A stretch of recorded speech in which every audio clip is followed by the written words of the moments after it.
എല്ലാ വിദ്യാർത്ഥികൾക്കും പുതിയൊരു വീഡിയോയിലേക്ക് സ്വാഗതം. ഈ വർഷത്തെ MES മാമ്പാട് കോളേജ് ഓട്ടോണമസ് കോളേജാണ്. അതുപോലെ തന്നെ കാലിക്കറ്റ് യൂണിവേഴ്സിറ്റിയിൽ അഫിലിയേറ്റ് ചെയ്തിട്ടുള്ള കോളേജാണ്. അതുപോലെ തന്നെ NAAC accreditation with A+ grade ലഭിച്ചിട്ടുള്ള കോളേജാണ്. അപ്പോൾ വിദ്യാർത്ഥികൾക്ക് ഈ ഒരു കോളേജിലേക്കുള്ള അപേക്ഷ സമർപ്പിച്ചിട്ടുള്ള വിദ്യാർത്ഥികൾക്ക് അലോട്ട്മെൻറ്റ്, അതായത് ട്രയൽ റാങ്ക് ലിസ്റ്റ് നിലവിൽ പ്രസിദ്ധീകരിച്ചു. ജൂൺ 1-ാം തീയതിയോടെ ഈ ഒരു ട്രയൽ റാങ്ക് ലിസ്റ്റ് പ്രസിദ്ധീകരിച്ചിട്ടുണ്ടായിരുന്നെങ്കിലും വിദ്യാർത്ഥികൾ പലരും അറിഞ്ഞിട്ടുണ്ടാവില്ല എന്നാണ് കരുതുന്നത്. അതുകൊണ്ട് തന്നെ വിദ്യാർത്ഥികൾ ശ്രദ്ധിക്കേണ്ട പ്രധാനപ്പെട്ട കാര്യം, നിങ്ങൾ ഓട്ടോണമസ് കോളേജായാലും അല്ലെങ്കിൽ യൂണിവേഴ്സിറ്റിയിലായാലും അലോട്ട്മെൻറ്റിന് അപ്ലൈ ചെയ്ത് കഴിഞ്ഞാൽ ഈ ഒരു വെബ്സൈറ്റുകൾ ഡെയിലി ജസ്റ്റ് ഒരു തവണയെങ്കിലും ചെക്ക് ചെയ്യാനായിട്ട് ശ്രദ്ധിക്കുക. കാരണം എന്തെങ്കിലും മാറ്റങ്ങൾ വരികയാണെങ്കിൽ വെബ്സൈറ്റിൽ മാത്രമാണ് അത് ഇടുക. നിങ്ങളെ ഡീറ്റെയിൽസ് ആ ഒരു പേഴ്സണലായിട്ടൊന്നും അറിയിക്കുന്നതായിരിക്കില്ല. അതുകൊണ്ട് തന്നെ നിങ്ങൾ വെബ്സൈറ്റുകൾ കറക്റ്റായിട്ട് ശ്രദ്ധിക്കേണ്ടതാണ്.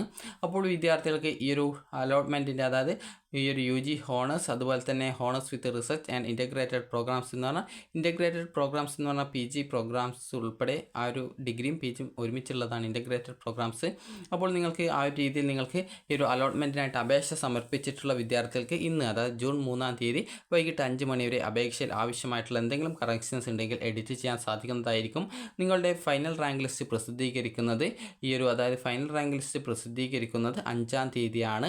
അപ്പോൾ ജൂൺ 5-നാണ് ഫൈനൽ റാങ്ക് ലിസ്റ്റ് പ്രസിദ്ധീകരിക്കുക. ഫസ്റ്റ് അലോട്ട്മെൻറ്റ് അതായത് 6/6/2024 മുതൽ 11 AM മുതൽ, അതുപോലെ തന്നെ 7/6/2024 വൈകിട്ട് 5 മണിക്കിടയിലായിട്ടാണ് പ്രസിദ്ധീകരിക്കുക. സെക്കൻഡ് അലോട്ട്മെൻ്റ് ആണെങ്കിൽ 8-ാം തീയതി മുതൽ, അതായത് 8-ാം തീയതി മുതൽ 10-ാം തീയതി വൈകിട്ട് 5 മണി വരെ ഇതിനിടയിലായിട്ടാണ് വരിക. അതുപോലെ തന്നെ തേർഡ് അലോട്ട്മെൻ്റ് ആണെങ്കിൽ 11-ാം തീയതി മുതൽ 12-ാം തീയതിക്ക് ഇടയിലായിട്ടാണ്, അതായത് 12-ാം തീയതി 11 AM ഇടയിലായിട്ടാണ് അതായത് 12-ാം തീയതി 11 AM ഇടയിലായിട്ടാണ് വരിക. അതിനുശേഷം വെയിറ്റിംഗ് ലിസ്റ്റിൽ ഉൾപ്പെട്ടിട്ടുള്ള വിദ്യാർത്ഥികൾ ആണെങ്കിൽ ഈ ഒരു 3 അലോട്ട്മെൻറ്റിന് ശേഷം 350 വരെ ഉള്ള വിദ്യാർത്ഥികൾക്ക് വെയിറ്റിംഗ് ലിസ്റ്റിൽ 12-ാം തീയതി മുതൽ 13-ാം തീയതി വരെ നിങ്ങൾക്ക് ആ ഒരു വെയിറ്റിംഗ് ലിസ്റ്റ് റിപ്പോർട്ടിംഗ് ഉള്ള ആ ഒരു 350 വിദ്യാർത്ഥികൾ റിപ്പോർട്ട് ചെയ്യുന്നത് ആ ഒരു ഡേറ്റിലാണ്. അപ്പോൾ detailed schedule will be published in the college website എന്ന് പറഞ്ഞുകൊണ്ട്, അതായത് കോളേജിൻ്റെ വെബ്സൈറ്റിൽ കറക്റ്റായിട്ട് ആ ഒരു ഷെഡ്യൂളുകൾ കറക്റ്റായിട്ട് വരുന്നതായിരിക്കും എന്ന് നൽകിയിട്ടുണ്ട്. അതുപോലെ തന്നെ അത് ആ ഒരു സമയം ആ ഒരു ഡീറ്റെയിൽസ് വെബ്സൈറ്റിൽ വരും.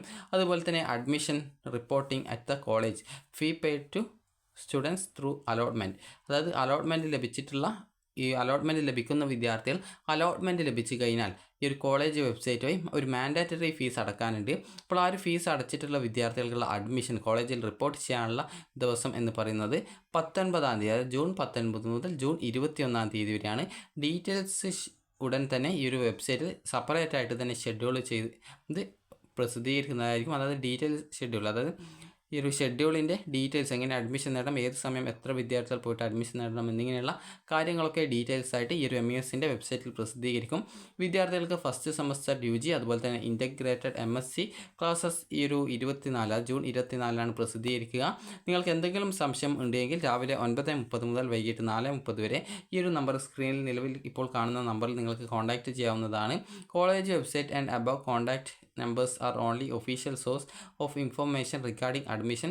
College is not responsible for any information from other sources. അതായത് കോളേജ് വെബ്സൈറ്റിൽ നിന്നോ അല്ലെങ്കിൽ കോളേജിൻ്റെ ആ ഒരു വെബ്സൈറ്റിൽ നൽകുന്ന നമ്പറിൽ വിളിച്ച് ലഭിക്കുന്ന നിങ്ങൾക്ക് നിർദ്ദേശങ്ങളോ അതായത് അത് ഒഫീഷ്യലായിട്ടുള്ള ഡീറ്റെയിൽസ് ആയിരിക്കും. അതുകൊണ്ട് തന്നെ ആ ഒരു അഡ്മിഷനുമായി ബന്ധപ്പെട്ടുള്ള ഡീറ്റെയിൽസുകൾ ആ ഒരു രീതിയിൽ മനസ്സിലാക്കാനായിട്ട് ശ്രദ്ധിക്കുക.